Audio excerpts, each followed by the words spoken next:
तुम्हारी कब्र पर मैं फातिहा पढ़ने नहीं आया। मुझे मालूम था तुम मर नहीं सकते।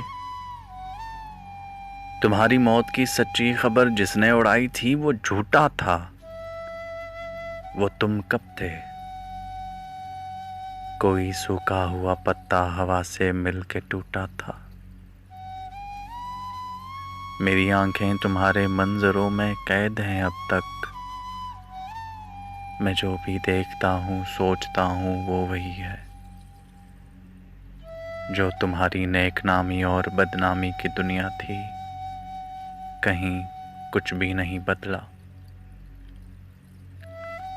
तुम्हारे हाथ मेरी उंगलियों में सांस लेते हैं। मैं लिखने के लिए जब भी कलम कागज उठाता हूँ तुम्हें बैठा हुआ अपनी ही कुर्सी में पाता हूँ। बदन में मेरे जितना भी लहू है वो तुम्हारी लग़ज़िशों नाकामियों के साथ बहता है। मेरी आवाज़ में चुपकर तुम्हारा ज़हन रहता है। मेरी बीमारियों में तुम, मेरी लाचारियों में तुम। तुम्हारी कब्र पर जिसने तुम्हारा नाम लिखा है वो झूठा है। तुम्हारी कब्र में मैं दफन हूँ, तुम मुझ में जिंदा हो।